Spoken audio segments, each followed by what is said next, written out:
Hi hello എല്ലാ കൂട്ടുകാർക്കും നമസ്കാരം. സീരിയൽ മാനിയ വെറൈറ്റി സ്റ്റോറീസിന്റെ ഏറ്റവും പുതിയൊരു വീഡിയോയിലേക്ക് എല്ലാവർക്കും സ്വാഗതം കേട്ടോ. അപ്പൊ ഞാൻ എത്തിയിരിക്കുന്നത് കുടുംബവിളക്ക് സീരിയലിന്റെ ഇന്നത്തെ ആ ഒരു സൂപ്പർ ഹിറ്റ് കഥയും ഒക്കെ ആയിട്ടാണ്. നേരെ നമുക്ക് ആ ഒരു കഥയിലേക്ക് പോയാലോ. അതിനു മുന്നേ ചാനൽ ആദ്യമായിട്ട് കാണുന്ന കൂട്ടുകാരാണെങ്കിൽ നിങ്ങൾക്ക് ചാനൽ ഇഷ്ടപ്പെട്ടാൽ സബ്സ്ക്രൈബ് ചെയ്യാൻ മറക്കരുത് കേട്ടോ. നമുക്ക് നേരെ സുമിത്രയുടെ കഥയിലേക്ക് പോവാം.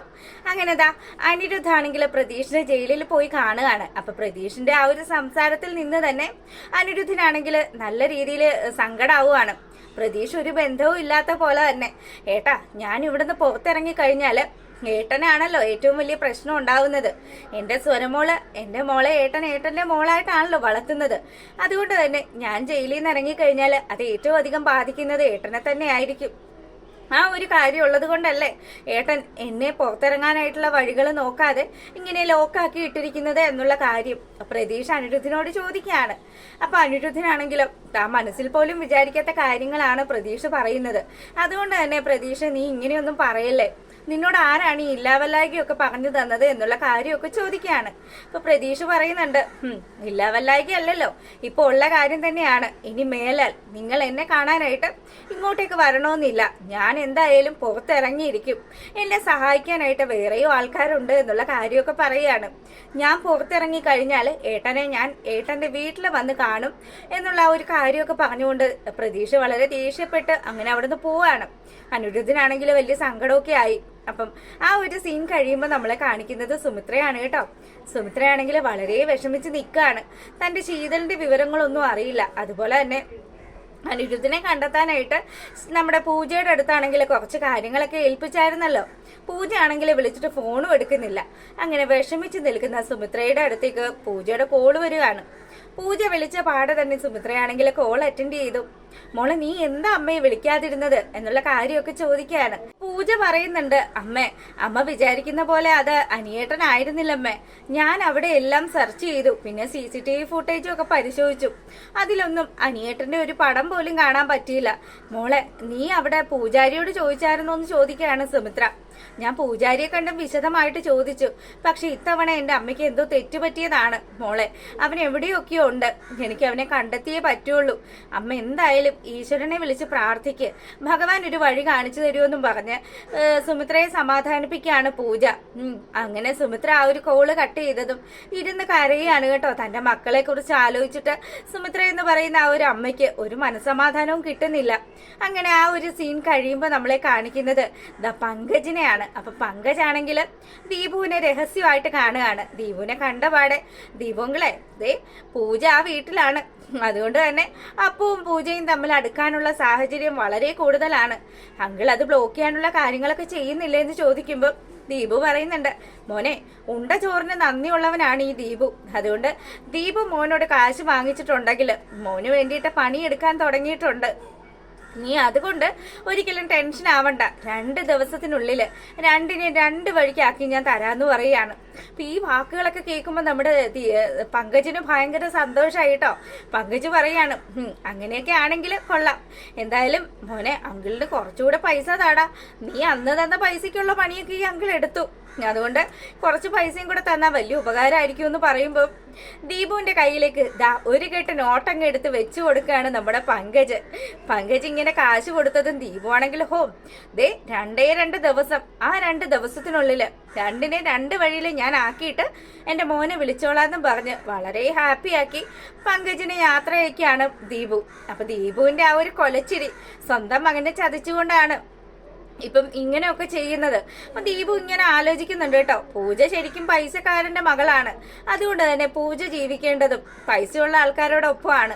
തന്റെ മകനാണെങ്കിൽ തന്നെ പോലെ ദരിദ്രനായതുകൊണ്ട് അവനോടൊപ്പം താമസിക്കുന്നതിനെക്കാട്ടിലും എന്തുകൊണ്ടും നല്ലത് ഇതുപോലെയുള്ളൊരു പുണ്യപ്രവൃത്തി ചെയ്യുന്നതാണെന്നും പറഞ്ഞ് സ്വന്തമായിട്ട് ആശ്വസിക്കുകയാണ് ദീപു.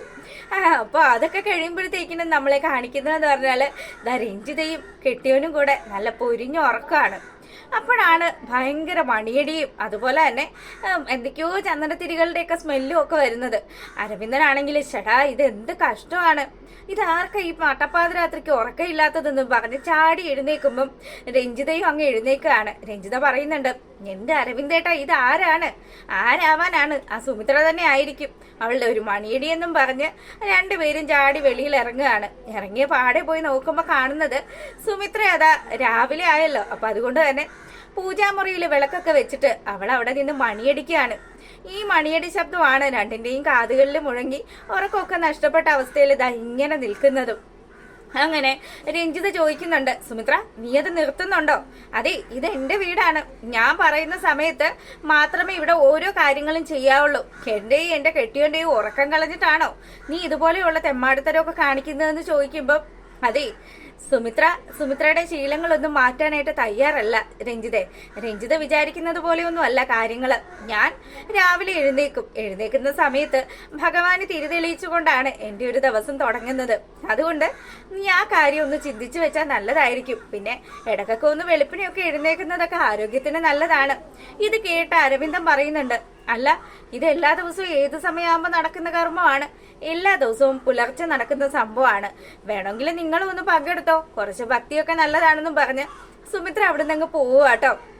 പോകുമ്പോ രഞ്ജിതയാണെങ്കിൽ ഒരാവശ്യം ഇല്ലാഞ്ഞു, ഇവളെ പിടിച്ച് ഇവിടെ നിർത്തിയത് ഇപ്പം വശക്കേടായല്ലോ എന്നിങ്ങനെ ആലോചിച്ച് വിഷമിച്ച് നിൽക്കുകയാണ്. അപ്പൊ ഈ സമയത്താണെങ്കിൽ നമ്മുടെ അനന്യാണെങ്കിൽ ടേബിള് തുടക്കുകയാണ്. ടേബിള് തുടക്കുമ്പോഴത്തേക്കിനും അനന്യയെ സോപ്പിടാനായിട്ട് പ്രേമ അങ്ങ് വരികയാണ്. മോളെ എടി, അമ്മ നിന്നെ സഹായിക്കണോ? നീ എന്തിനാ മോളെ ഇതൊക്കെ ചെയ്യുന്നത്? ഈ അമ്മയുള്ളപ്പോ നീ എന്തിനാ ഇങ്ങനെ കഷ്ടപ്പെടുന്നതെന്നും പറഞ്ഞ് ആ ഒരു തുണിയൊക്കെ വാങ്ങി പ്രേമ അങ്ങ് തുടക്കാൻ തുടങ്ങുകയാണ്. അപ്പൊ അനന്യ പറയുന്നുണ്ട്, എന്താണ് എന്റെ അമ്മയ്ക്ക് ഇന്ന് എന്നോട് ഭയങ്കര ഒരു സ്നേഹം. മോളെ മോൾക്ക് എന്തെങ്കിലും പൈസക്ക് ആവശ്യമുണ്ടെങ്കിൽ ഈ അമ്മയോട് പറഞ്ഞാൽ മതി കേട്ടോ. 5 10 ലക്ഷം ഒക്കെ അമ്മ നിനക്ക് എപ്പോ ട്രാൻസ്ഫർ ചെയ്തു എന്ന് ചോദിച്ചാൽ മതി. മോൾക്ക് എന്തെങ്കിലും ആവശ്യമുണ്ടോ എന്ന് ചോദിക്കുകയാണ്. എന്താ അമ്മ, കാശൊക്കെ എറിഞ്ഞ് കളിക്കുകയാണല്ലോ, എനിക്ക് പെട്ടെന്ന് പ്രത്യേകിച്ച് ആവശ്യങ്ങളൊന്നും ഇല്ലാന്നും പറഞ്ഞ് നമ്മുടെ അനന്യാണെങ്കിൽ ഇങ്ങനെ സംസാരിക്കുമ്പോഴത്തേക്കിനും പ്രേമ പറയാണ്, അല്ല മോളെ ഇപ്പൊ എന്തിനാ എല്ലാരും വിദേശത്ത് പോയി ജോലി ചെയ്യാണ്, നീ ആണെങ്കിലോ ഈ ഒരു കുഞ്ഞിനെയും ഇട്ട് ഈ വീട്ടിൽ കിടന്ന് കഷ്ടപ്പെടാനാണോ നീ തീരുമാനിച്ചു വെച്ചിരിക്കുന്നത്? ഇത്ര ലക്ഷം രൂപയാണ് നിനക്ക് ശമ്പളമായിട്ട് കിട്ടിക്കൊണ്ടിരുന്നത്. ആ പൈസയൊക്കെ വേണ്ടെന്ന് വെച്ചിട്ട് വല്ലവന്റെ കൊച്ചിനെ വളർത്തേണ്ട വല്ല ആവശ്യമുണ്ടോ എന്ന് ചോദിക്കുകയാണ്. അപ്പൊ ഇത് കേട്ട് നമ്മുടെ അനന്യക്ക് തീരെ ഇഷ്ടപ്പെട്ടില്ല കേട്ടോ. അവള് പറയുന്നുണ്ട്, അതെ സ്വരമോള് എന്റെയും അനിരുദ്ധിന്റെയും കുഞ്ഞാണ്, അങ്ങനെയല്ലെന്ന് കാണാൻ ഞങ്ങൾ ഒട്ടും ആഗ്രഹിക്കുന്നുമില്ല. അമ്മ ആ കാര്യം ഒന്ന് മനസ്സിലാക്കിയാൽ നല്ലതായിരിക്കും എന്ന് പറയുകയാണ്. അവളുടെ കെട്ടിയോനെ പറഞ്ഞപ്പോ അവൾക്ക് പിടിച്ചില്ല. നിന്റെ ഭർത്താവ് ഒറ്റൊരുത്തം കാരണമാണ് നിന്റെ കുഞ്ഞ് അബോഷനായി പോയത്. അമ്മയോട് ഞാൻ എത്ര പ്രാവശ്യം പറഞ്ഞതാണ് എന്റെ കുഞ്ഞ് അബോഷനാവാനായിട്ടുള്ള കാരണക്കാരി ഞാൻ തന്നെയാണ് എന്നുള്ള കാര്യം. അമ്മ ദയവ് ചെയ്ത് ഇനി എന്റെ അനിരുദ്ധിനെ കുറ്റം പറയരുതെന്നും പറഞ്ഞ് പ്രേമക്ക് നേരെ വിരല് ചൂണ്ടി സംസാരിക്കുകയാണ് അനന്യ. അപ്പം ഈ കാര്യങ്ങൾ കണ്ടുകൊണ്ടാണ് നമ്മുടെ അനിരുദ്ധ് അങ്ങോട്ട് കടന്നു വരുന്നത്. അനിരുദ്ധ് പറയുന്നുണ്ട്, വേണ്ട അനന്യെ, നീ ഇനി ഒന്നും പറഞ്ഞ് നിന്റെ മമ്മിയെ ബോധ്യപ്പെടുത്താനായിട്ട് നോക്കണ്ട. അവരുടെ മുന്നിൽ ഞാനാണ് ഇപ്പോഴും തെറ്റുകാരൻ, അതുകൊണ്ട് അതങ്ങനെ തന്നെ ഇരുന്നോട്ടെ എന്നും പറഞ്ഞ് അനന്യയും കൂട്ടി അനിരുദ്ധ് അങ്ങ് പോകുമ്പോഴത്തേക്കിനും അനന്യാണെങ്കിൽ അനിരുദ്ധിനെ സ്നേഹം കൊണ്ട് കെട്ടിപ്പിടിക്കുക കേട്ടോ. അപ്പൊ അവരങ്ങനെ ഹാപ്പി ആയിട്ട് നിൽക്കുമ്പോഴത്തേക്കിനോ നമ്മളെ കാണിക്കുന്നത് അപ്പു ജോലിക്ക് പോകാൻ തുടങ്ങുന്ന സമയത്താണെങ്കിൽ ചിത്രാമ്മയെ വിളിച്ചിട്ട് പറയുന്നുണ്ട്, അമ്മേ ഞാൻ ജോലിക്ക് പോകാൻ തുടങ്ങുക, പൂജ എവിടെയാ, അവളെ വിളിക്കുന്നു പറയുകയാണ്. എന്റെ മോനെ ഒന്നും പറയണ്ടടാ, നീ ഈ ടിഫിൻ ആദ്യം ഒന്ന് ബാഗിലേക്ക് വെച്ചേ. അവളുണ്ടല്ലോ, അവള് വണ്ടിക്ക് പോയിക്കൊള്ളാനായിട്ട് നിന്റെ അച്ഛൻ പറഞ്ഞു. ഈ അച്ഛൻ ഇത് എന്തിന്റെ കേടാ, ഞാൻ അവളെ കൂട്ടിയിട്ട് പോവായിരുന്നല്ലോ, പിന്നെ അച്ഛൻ എന്തിനാ ഇങ്ങനെയൊക്കെ പറയുന്നത്? എടാ മോനെ, അച്ഛൻ ഏതോ ഒരു കൂട്ടുകാരനെ കാണാനുണ്ടെന്നും നിന്നോടൊപ്പം ബൈക്കിന് വന്നോളാന്നും പറഞ്ഞു. പൂജ മോളോട് ബസ്സിന് കയറി പോവാനും പറഞ്ഞു. ചേടാ, ഇനിയിപ്പൊ പൂജ എന്ത് വിചാരിക്കും? അവൾക്ക് വിഷമായി കാണില്ലേ? അല്ലെങ്കിൽ ഈ അച്ഛൻ ഇത് രാവിലെ ആരെ കാണാൻ കെട്ടിയൊരുങ്ങി പോകുന്നതെന്ന് ചോദിച്ച് അപ്പു ദേഷ്യപ്പെടുകയാണ്. അപ്പം അപ്പു ദേഷ്യപ്പെടുന്ന ആ ഒരു സമയത്ത് ചിത്രയും പറയുന്നുണ്ട്, ദാ നിന്റെ അച്ഛൻ വരുന്നുണ്ട്, നീ തന്നെ ചോദിച്ചോന്ന് പറയുമ്പം അല്ല ഇത് എങ്ങോട്ടൊരുങ്ങി കെട്ടി പോവാണ്. എടാ മോനെ, എനിക്ക് എൻ്റെ ഒരു കൂട്ടുകാരനെ കാണണം, അപ്പൊ നിന്റെ ബൈക്കിന് പിന്നാലെ ഇരുന്ന് പോവാല്ലോ. എന്റെ അച്ഛ, എന്റെ ബൈക്കിന് പിന്നാലെ പൂജ വരില്ലേ? അച്ഛനും വല്ല ബസ്സിനും പോകാൻ മേലേന്ന് ചോദിക്കുകയാണ് അപ്പു. അപ്പുവിന്റെ ഈ ചോദ്യം കേൾക്കുമ്പം പിന്നെ അവളിപ്പം നിന്റെ ബൈക്കിന് പുറകെ ഇരുന്നില്ലെങ്കിലും അവളെ കൊണ്ടുപോകാനായിട്ട് പങ്കജ് വരുമല്ലോ, അവള് പങ്കജിന്റെ കൂടെ പോയിക്കോളൂ എന്നും പറഞ്ഞ് ചാടി കയറി അപ്പനും മോനും കൂടെ വണ്ടി ഓടിച്ച് പോവാണ്. അപ്പൊ ഈ സമയത്താണെങ്കിൽ പൂജ ബസ് സ്റ്റോപ്പിൽ നിൽക്കുക കേട്ടോ. പൂജ നിൽക്കുമ്പോഴത്തേക്കിനും നമ്മുടെ പങ്കജിന്റെ വാഹനം, മയിൽവാഹനം അവിടെ എത്തുകയാണ്. എത്തിയ പാടെ പങ്കജ് പറയുന്നുണ്ട്, പൂജ നീ ഓഫീസിലേക്കല്ലേ, വാ എന്റെ വണ്ടിയിൽ കയറിക്കോന്ന് പറയാണ്. ഇല്ല പങ്കജ്, ഞാൻ ഇന്നിച്ചിട്ട് താമസിച്ചേ വരുള്ളൂ, ഞാൻ ഇപ്പൊ പങ്കജിന്റെ വീട്ടിലേക്ക് വരാനൊരുങ്ങുകയാണ്, എനിക്കൊന്ന് അമ്മയെ കാണണമെന്ന് പറയാണ്. അപ്പൊ പങ്കജ് പറയുന്നുണ്ട്, എന്നാൽ ആയിക്കോട്ടെ, നിന്റെ അമ്മയെ ഞാൻ കാണിച്ചതിന് ശേഷം നമുക്ക് ഓഫീസിലേക്ക് പോവാം, കുറച്ച് സമയം ലേറ്റ് ആകുമെന്നല്ലേ ഉള്ളൂ, അതൊന്നും ഒരു വിഷയമല്ലാതും പറഞ്ഞ് പങ്കജാണെങ്കിൽ നിർബന്ധിപ്പിച്ച് നമ്മുടെ പൂജയെ വണ്ടിയിൽ കയറ്റുകയാണ്. അപ്പൊ ഈ സമയത്താണെങ്കിൽ സുമിത്രയ്ക്ക് ഭയങ്കര ടെൻഷനാണ് കേട്ടോ. തന്റെ മകള് ശീതളിന് എന്താ പറ്റിയതെന്ന് അറിയാഞ്ഞിട്ട് ഒരു സമാധാനവും കിട്ടുന്നില്ല. അവിടെ നിന്ന് സച്ചിന്റെ കർണ അടിച്ച് പുകച്ചതിന് ശേഷം പൂജിതളാണെങ്കിൽ സുമിത്രയെ വിളിച്ചിട്ടില്ലല്ലോ. അപ്പം ആ സങ്കടമൊക്കെ നമ്മുടെ സുമിത്രയ്ക്ക് നന്നായിട്ട് തന്നെ ഉണ്ട്. അങ്ങനെ ആ ഒരു വിഷമത്തിലൊക്കെ ഇരിക്കുമ്പോഴത്തേക്കിനും സരസ്വതി അമ്മയാണെങ്കിലും, എന്താ സുമിത്ര നിനക്ക് പ്രശ്നം, നീ എന്താ വലിയ സങ്കടത്തിലൊക്കെ ആണല്ലോ, എന്ത് പറ്റിയെന്ന് ചോദിക്കാണ്. അമ്മ എനിക്ക് വേണ്ടി ഒരു ഉപകാരം ചെയ്യാവോ എന്ന് ചോദിക്കാണ്. എന്താ കാര്യം? അതെ, അമ്മ ഒന്ന് അമ്മയുടെ ഫോണിൽ നിന്ന് ശീതളിനെ വിളിക്കാവോ എന്ന് ചോദിക്കുകയാണ്. ആഹാ, ചെറിയ പണിയൊന്നും അല്ലല്ലോ, എന്നിട്ട് വേണം ആ വട്ടൻ ആ കോളങ്ങാനും എടുത്തിട്ട് പിന്നെ അവൻ ഇവിടെ കിടപ്പിലായി കിടക്കുന്ന എന്നെ വന്ന് തല്ലാനായിട്ട്. അവൻ അങ്ങനെയൊന്നും ചെയ്യില്ല, അമ്മ ഒന്ന് ശീതളിനെ വിളിക്കെന്ന് പറയാണ്. സുമിത്ര എത്ര നിർബന്ധിച്ചിട്ടും സരസ്വതി അമ്മയാണെങ്കിൽ അതിന് തയ്യാറാകാതെ നിൽക്കുകയാണ്. അപ്പം സുമിത്ര പറയുകയാണ്, എന്നാ ഒരു കാര്യം ചെയ്യാമേ, ഞാൻ തന്നെ വിളിക്കാം, ഇപ്പൊ എന്റെ മോളാണല്ലോ, എനിക്ക് വിവരങ്ങൾ അന്വേഷിക്കാണ്ടിരിക്കാൻ പറ്റത്തില്ല, അതുകൊണ്ട് ഞാൻ തന്നെ വിളിച്ചോളാന്നും പറഞ്ഞ് ആ ഒരു ഫോൺ എടുത്ത് വിളിക്കുമ്പം ശീതള് കോൾ അറ്റൻഡ് ചെയ്യുന്നില്ല. ഞാൻ എപ്പോഴേ പറഞ്ഞില്ലേ മോളെ, അവൾ എന്തായാലും നിന്റെ ഫോൺ അറ്റൻഡ് ചെയ്യാനൊന്നും പോകുന്നില്ല, പിന്നെ വരുന്നിടത്ത് വെച്ച് കാണാം. ആ സച്ചിൻ എന്ന് പറയുന്നവനുണ്ടല്ലോ, വളരെ മോശമായിട്ടാണ് എന്നോട് പെരുമാറിയത്, ആ രീതിയിൽ തന്നെ ആയിരിക്കും അവൻ എന്റെ മോളോടും പെരുമാറുന്നത്. അതുകൊണ്ട് അമ്മ ദയവ് ചെയ്ത് അവളെ വിളിച്ചൊന്ന് വിവരങ്ങൾ പറ, അമ്മയുടെ കാലൊടിഞ്ഞ് അമ്മ ഇവിടെ വയ്യാണ്ട് കിടക്കുകയാണ് എന്നുള്ള സത്യം പറയാണ്.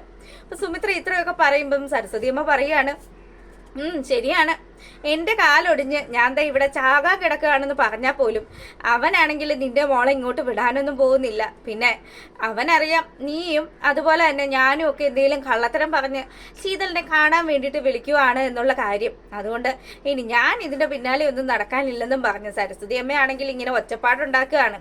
ഇനി വേണ്ട, അമ്മ വിളിക്കണ്ട, എനിക്ക് എന്റെ മോളാണല്ലോ, എനിക്ക് അവളെ വിളിക്കാതിരിക്കാനും പറയാതിരിക്കാനും സാധിക്കില്ല എന്നും പറഞ്ഞ് സുമിത്ര ഫോൺ എടുത്ത് വിളിക്കാൻ തുടങ്ങുന്നത് കാണിച്ചുകൊണ്ടാണ് നമ്മുടെ ഇന്നത്തെ കുടുംബവിളക്കിന്റെ വിശേഷം അവസാനിക്കുന്നത് കേട്ടോ.